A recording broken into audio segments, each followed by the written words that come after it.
खुलुमबाय बड'लेण्ड रादाब नायगिरि बयनिसिमबो फुंबिलिनि गोजोन हामलायथि बावहरबाय। दिनै 5 आगस्ट 2025 इं मायथाइनि सानसेनि पान्जामुथियाव थानाय राशिफोरखौ फरायथिनो लाबाय। मेष राशि गावनि आंगो लोगोफोरजों सोमोन्दो नागारलायनाय जानो हागौ। सानैहयै बाथ्रा बुंनाया गाहाम, जेंना गोनां सान। वृष राशि लुबैनाय हास्थायनायफोरखौ मोनफुंनो हागोन। गावनि जिउआव गोनांथि जानाय मुवा बेसादफोरखौ बायनानै लानो हागोन, गाहाम सान। मिथुन राशि नखराव सुखु गोजोन फैगोन। बयजोंबो अनज्लायनानै गोरोबलायनानै थानो हागोन, रंजा खुसिनि सान। कर्कट राशि गोरोन्थि हाबा मावनायनि थाखाय साजा मोननांनो हागौ। गोसोआव गिनाय साफिगोन, जेंना गोनां सान। सिंह राशि समाजनि हाबा मावनो थाखाय गेदेर बिबान मोनगोन। बयनिबो अनसायनाय आरो थुलुंगा मोनगोन। गोसोआव जोबोद गोजोननाय मोनगोन।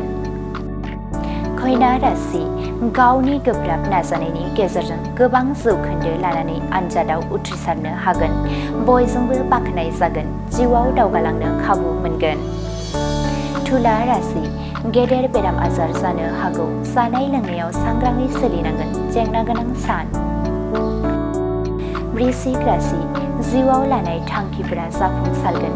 गोसोआव जोबोद गोजोननाय मोनगोन। रंजा बाजायै साना बारलांगोन।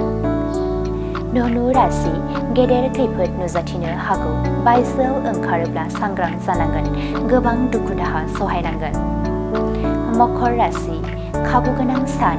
गोबां रां रुफा आखायाव फैगोन। नखरनि थासारिया जौगाखांगोन। बयजोंबो गोरोबनानै थानो हागोन। कुम्भ राशि गावनि गोब्राब नाजानाय आरो रोंगौथिनि गेजेरजों गेदेर बान्था मोनगोन। गोसोआव रंजाखांगोन। साना गाहामैनो बारलांगोन। मीन राशि सोरजोंबाफोर गोसोआव नांनाय बाथ्रा बुंजानो हागौ। गोसोआव दुखु मोननांगोन, जेंना गोनां सान। दिनैनि राशि फरायथिनाया एसेनोसै। बेजों लोगोसेनो दिनैनि साना बुहुमनि साफ्रोमबो सुबुंफोरनि थाखाय गाहाम जाथों, बेनि थाखाय बड'लेण्ड रादाब नखरनि जानानै इसोरनि खाथियाव आरज गाबनाय थाबाय। गोजोन्थों। उदालगुरि जिल्लानि रायजोफोरनि थाखाय मोनसे गोजोनथाव रादाब। हादरनि मोनसे मुंदांखा कम्पानि फार्स्ट क्राइआ दायो उदालगुरियावबो दंसै।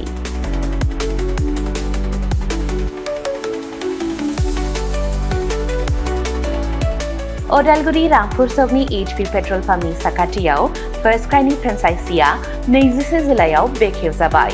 बे गलायाव गथ'फोरनि गासिबो बेसादफोरखौ मोननो हागोन। नोंथांनि खुदियानो गोनां जानाय गासिबो रोखोमनि बेसादफोरखौ बे मोनसे जायगायावनो मोननो हागोन। फार्स्ट क्राइआव गथ'फोरनि थाखाय गोबां रोखोमनि दिहुनजानाय बेसादफोर मोनो, जेरै सि जोम, गथ'फोरनि थाखाय दोरोङारि गाननाय, पार्टी वेर, एथनिक वेर आरो फर्मेल वेर। गथ'फोरनि थाखाय सेन्डेल, जुथा, बुट आरो स्निकार्स, सोलोंथायारि फुथुलाफोर, पाजलफोर, बर्ड गेम्स, एक्शन फिगार फुथुलाफोर आरो गोबां। आलादा आलादा बैसोनि थाखाय गोबां रोखोमनि बिजाबफोरनि मोनसे गुवार रेन्जबो दङ। बेबी केयार दिहुनथायफोर जेरै डायपार, फिडिं एक्सेसरिज, स्ट्रलार आरो गोबां। एक्सेसरिज जेरै खानायनि एक्सेसरिज, गहेना, बेग, सानग्लास, घड़ी आरो गोबां। फार्स्ट क्राइआव मोननो हानाय माखासे मुंदांखा ब्रेन्डफोरनि मादाव इन्टारनेशनेल ब्रेन्डफोरा जादों जेरै Mattel, Disney, Barbie, Gerber, Fisher Price आरो भारतारि ब्रेन्डफोरनि मादाव पंचकुल, हट व्हील्स, निउबी, हार्लिन, मेडेला, टेम्पो।